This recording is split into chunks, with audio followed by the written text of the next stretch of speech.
man plagues the town of Iping. What rot? Clearly the folk of Iping have lost the ability to hear the words coming out of their own mouths. It ain't your ears that be deceiving you. Marvel. This is a manhunt. Hello everybody, welcome back to Screenstars. I'm here today to bring you my review for the 2023 thriller Fear the Invisible Man. The film is directed by Paul Dudbridge and it stars Mari Calvé, and also we have Mike Beckingham, David Heyman and Mark Arnold. Now the film essentially is exactly what it sounds like in the title. It is set around the original times of what you would expect for the Invisible Man, like the 1800s sort of thing, early 1900s. And there is a very, very clever man who experiments on himself, turns himself invisible. He ends up staying at a widow's home where her husband recently passed. They know each other from college. She agrees to kind of keep him there, look after him, but his sanity starts leaving him, and he starts going on a bit of a fear rampage, causing fear and unrest among the city, and she's the only one who can put a stop to him. Right. What are my thoughts on Fear the Invisible Man? Well, Invisible Man films, you know, they can either be really generally quite terrible, but there have been some decent ones over the years. I mean, the most recent one is The Invisible Man from, was it 2020? That I thought was pretty good, very, very enjoyable. Some good tense moments in that. Obviously, we had Hollow Man years ago, the Kevin Bacon film. That was pretty good. And then we got the oddity that was Memoirs of the Invisible Man with Chevy Chase, which was directed by John Carpenter. So there have been attempts in the past to kind of make decent Invisible Man movies. The concept sounds good, but how do you make it work on screen?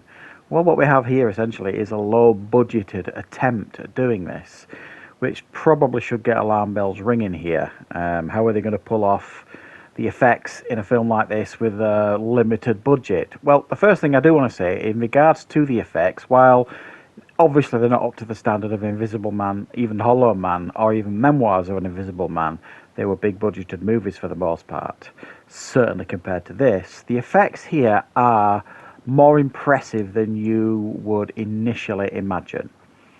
Don't get me wrong, there's nothing outstanding about them, but they are acceptable and they certainly don't necessarily break immersion. Now, they're going for a more traditional take on the Invisible Man here. You know, the Invisible Man that we used to see years ago, you know, with the big overcoat and like the white bandages on with the hat and the dark glasses. That's the look that this film is going for. It's going for a much more traditional take on the character, you know, the H.G. Wells take on the character. And so the film does show a lot of potential. It starts off fairly promisingly. But unfortunately, once it kind of finds its feet, this film, it kind of settles into this dull affair of him wandering about, being invisible, not doing a great deal, trying to get some research books back from someone who he trusted with them. Basically, I don't know why he did it. It was like a tramp on the street who he kind of forced this tramp to kind of work for him.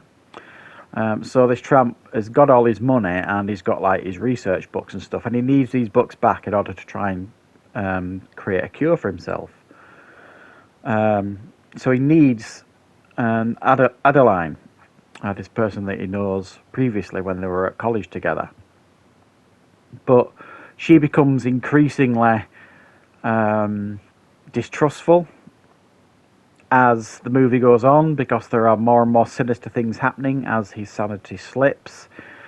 So she's constantly trying to do the right thing, but it doesn't necessarily pay off. So for a thriller, this film just doesn't hit the mark. It's not. There's no tension really in the film. You know, it could have played around. I mean, Invisible Man movies, they should be able to play around with that tension, because the idea is that person there? and the Invisible Man film from a couple of years ago in 2020, that had you so much invested in the film, you could just look at an empty chair and wonder, is he in that chair? Or is he stood in the corner of that room? And you don't get that with this film because it goes for cheap tricks like creaking floorboards and that kind of stuff. And you're like, it goes down the old tropes route sort of thing. And there's just no memorable characters here at all. They've been fairly poorly written. And this Invisible Man character, we are barely introduced to him. Well, we're not really. And at times they try and play him off as like a victim, and at times they try and play him off as the antagonist sort of thing. And it doesn't do a good job of balancing that out.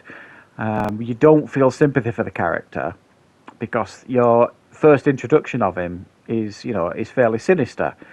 So you don't feel any sympathy. It's not like this is a tortured man who's experimented himself by accident or something like that, and he's losing his sanity and he's desperate to kind of, get his body back. That would at least give you somebody to root for. It doesn't do that, this film, really. It doesn't know whether it wants to make him the villain or the victim. And it makes for an uninteresting watch, really. And unfortunately, the film, probably due to budgeting reasons, spends a lot of its time with this Adeline character having discussions with people about things. I mean, David Heyman is a facial recognizer. He's done a lot of films over the years, but he's barely in it, and he's just, he didn't need to be in it, as many of the other characters in this film didn't need to be in it. There's lots of conversations taking place that didn't need to be taking place. There's lots of shots of her in the house talking to her servants when we didn't need it. Well, what we actually wanted was to see the Invisible Man running about causing chaos, and we don't get anywhere near enough of that in this film to make it a thriller minute type film. I respect the fact that they've tried to take it back to its original roots. They haven't tried to do a modern twist in it or anything like that, which is what we've generally seen over the last few decades in regards to Invisible Man movies. It has tried to take it back to its roots.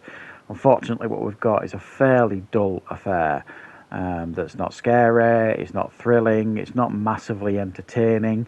But there was definitely potential here, and the effects were certainly decent. And the performances by everybody involved here, are of a decent standard as well. There's no issue with that. The production values for a film of this budget limit is decent as well.